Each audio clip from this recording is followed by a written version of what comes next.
Pupunta ka ba ng La Trinidad Benguet? Huwag kalimutang daanan ang product fair sa harap ng Municipal Hall. Tampok din dito ang iba't ibang produkto ng mga magsasaka at lokal na negosyante. Pasyalan ito sa report ni PIAISU intern Caritz Reyes.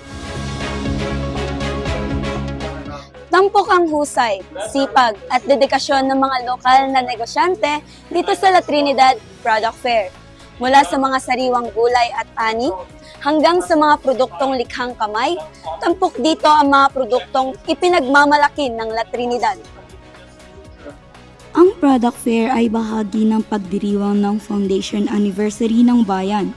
Bida rito ang iba't ibang produkto ng mga magsasaka, Micro, Small and Medium Enterprises o MSMEs, at mga organisasyon mula sa 16 na barangay ng La Trinidad. May kita sa mga booth ang mga sari-saring produktong gawa at tanim mismo ng mga taga La Trinidad, kabilang ang mga sariwang gulay, processed food products, kape, alak na mula sa prutas, baked goods, at iba pang mga lokal na produkto. So bale ang ganitong mga events is isang showcasing ng mga products ng mga small or mga nagsisimula pa, mga graduates namin. Isang showcasing ng mga products nila. And then, isa rin na nakakatulong para sa pagbenta and then market para may mapagbentahan rin ng mga products ng ating mga young farmers. Kami kasi ni ate, home base po kami sa barangay namin. So pag meron lang pong umorder, saka kami nagluluto. So ang ganda po ng event na to na tumutulong sa amin na small business owners na at least maipakita at mapakilala pa yung mga produkto namin. Very thankful sa local government natin. So pagpatuloy lang po siguro yung mga madami nating programa at nakikita naman po namin na maayos naman po ang ano pa ba? Siguro lang magtutulong-tulungan din tayo, yung kaming mga business owners, MSME, at lahat ng mga organizations sa municipality para pagpatuloy na maipromote ang mga products ng La Trinidad. Yung mga sariling tanim namin, which is strawberries, kaya meron kaming strawberry jam, strawberry preserve, na ang gamit namin ay glucose, so healthy siya, no? So low sugar talaga siya. And then meron din tayo mga strawberry wines.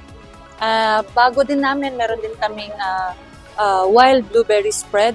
So tanim lang din namin siya. Thank you so much po sa Municipality of La Trinidad, especially sa pamumuno ni Mayor. So dahil dito sa mga ganitong event, nakakapag-showcase kami ng aming product, napopromote yung product namin, lalong-lalo na yung strawberries natin, which is isa sa mga one town, one product natin. So ngayon lang kasi off-season, so may showcase lang talaga namin is yung mga processed products.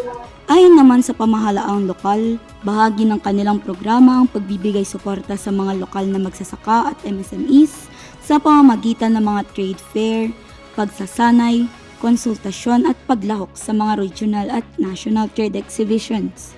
Sa taong ito, mas pinalawak pa ang product fair mula sa orihinal na isang araw.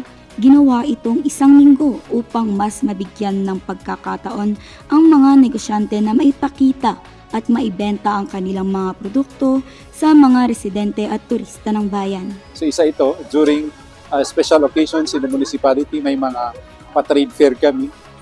Binibigay namin ng libre. So kami rin po yung nagpo-promote ng kanilang mga products. And aside from that, sa local promotion nila, ginadala namin mga products ng mga business owners, mga MSMEs, mga artisans sa baba or sa mga national or even regional trade fairs. So kami na rin po o yung LGU po ang nagbabayad ng kanilang registration fees para makilahok sa mga trade fairs na ito. And then may program po kami under ni Mayor, meron po kaming section na MSME or Negosyo Center in partnership with the Department of Trade and Industry.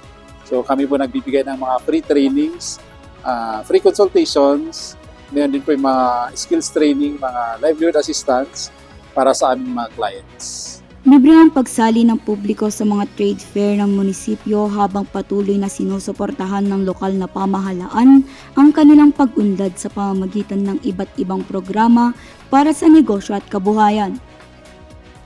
Kasabay ng pagdiriwang ng anibersaryo ng La Trinidad, nagsisilbi din ang product fair bilang tulay upang mas makilala ang mga lokal ng mga produkto, mas masuportahan, at mas matangkilik pa ang mga ito. Mula rito sa La Trinidad, Benguet, ako po si PIA ISU intern Caritz Reyes para sa PIA News, Cordillera.